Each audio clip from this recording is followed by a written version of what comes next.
Hello viewers, you're watching the African series on It Matters and I'm your host Kashantikal.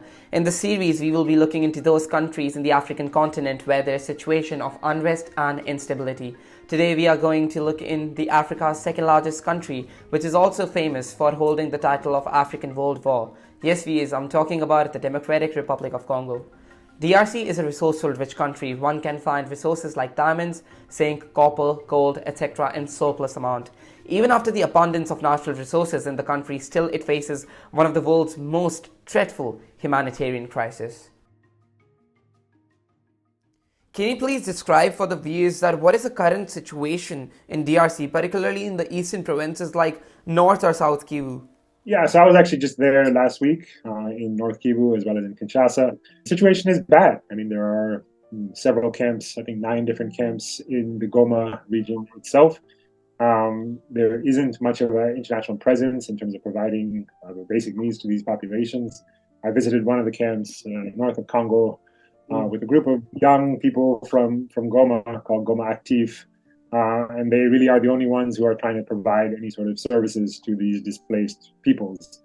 They were going out there every day to cook food, some very basic porridge, rice, beans, things like that, and provide for the local population who has been displaced. DRC is a huge country.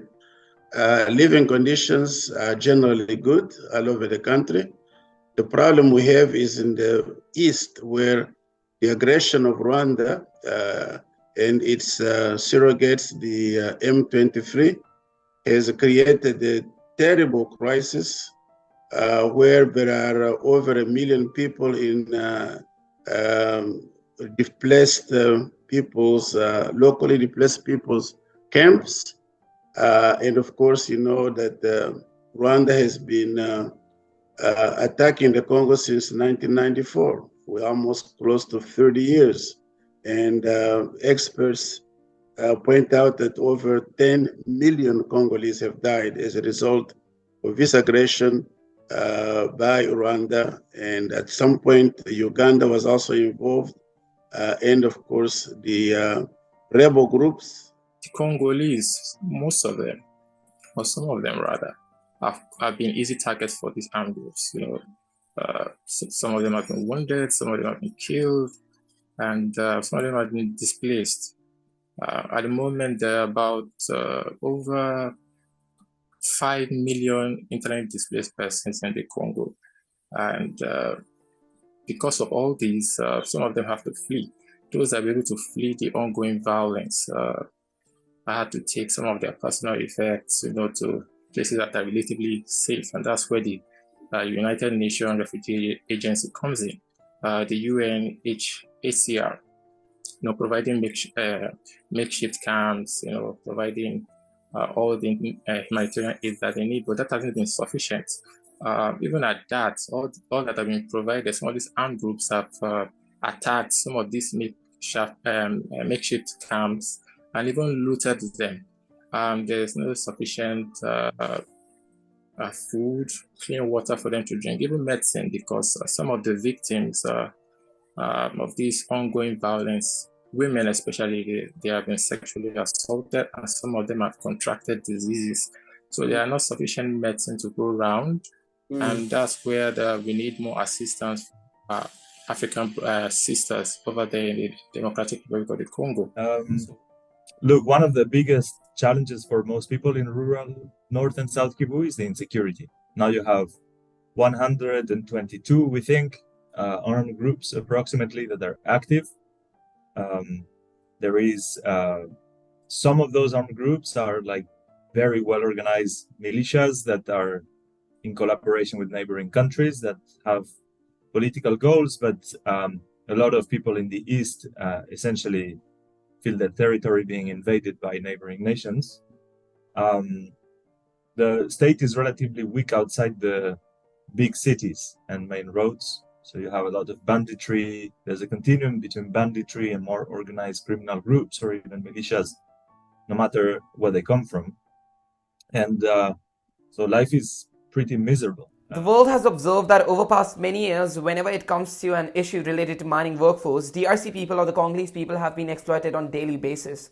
What is the reason behind this exploitation, and is the government not showing an interest in this issue particularly? Is that many people do not have jobs. And we know we are a poor country, and we're still, struggling to be able to create more employment. But many people go out to mine to find minerals that they can sell to make ends meet. And in some places, they use children to work in those mines. And especially in Eastern Congo, where many of the rebel groups are involved in digging these minerals, force young children to work into the mines. They even work pregnant women as well. And so what happens is that these young people cannot go to school because they are forced to work into the mines.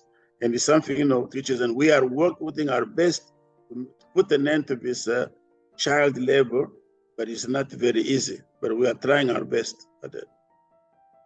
What is the reason behind this child labor?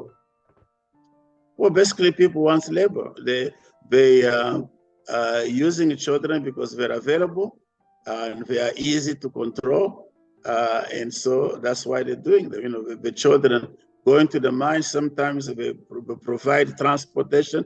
They carry these huge sacks full of minerals to take it to people who come to pick them up, take them to Rwanda and Uganda, and then they process them in these two countries and then sell them to the outside world.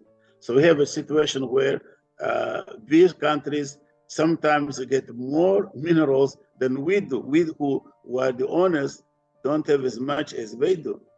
Last year, the United States Treasury Department, or the Ministry of Finance, as we call it in most countries in the world, they published a report stating that 90% of the gold sold by Uganda and sold by Rwanda is of Congolese origin. Well, the main driver is greed. There's a lot of money to be made in the Democratic Republic of Congo. That's been true now for, since really the colonial period, long history of exploitation of natural resources in that part of the world.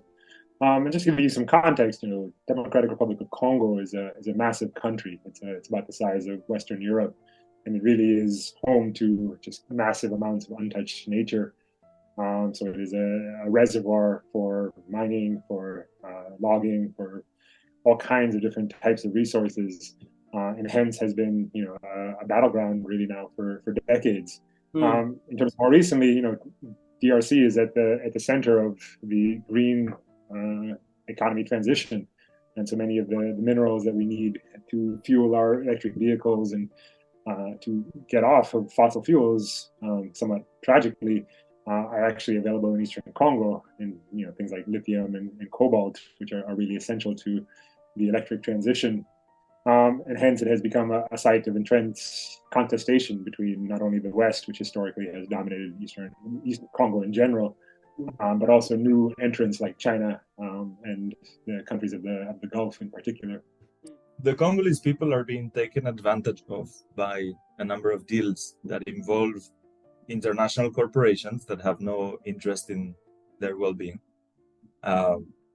Other countries whose interests are national or strategic security interests or economic interests, and a group of people who, of course, in the Congo have the power to block access to these foreign actors. When they have the power, some of them have engaged in deals that you can call corrupt deals that benefit a small elite, political elite, often at the expense of the Congolese population. So I'm going to give you two examples. One is the DRC is known because it has a lot of valuable mineral resources, and it always had. The value of those, when you take into account where they go, is huge. But often those who have the power to sell them, to give access to foreign corporations, often a political elite, have tended to engage in the exchange of private payments for that political elite in exchange for having underpriced concessions. So essentially, the loser of that is the Congolese people, because what would be huge revenues in terms of tax revenues is essentially some bribes for some politicians and underpriced resources for foreign corporations. And the second example is in the supply chain. You have people who have very little information about the outside world. They work with their hands. It's called artisanal mining often, who sell to middlemen, who sell to middlemen, who sell to bigger middlemen. And then little by little, it gets somewhere, it gets processed abroad, and then gets into the electronics supply chain, for example. There's a lot of added value that has to do with the difficulty of processing the mineral, but there's a lot of difference in the price that people are selling those things to the consumer here and the price that the workers are obtaining. A big share of that difference is market power of the intermediary. At the moment, the Democratic Republic of the Congo is a resource-endowed country. There you can find copper, you can find timber, you can find cobalt, you can also find tin, gold, diamonds, and other valuable mineral resources. But at the moment, this has been the thing fueling some of the violence that is happening in the Congo, and the government has not been able to do much about it. Though they've made efforts, but the efforts are not substantial at the moment.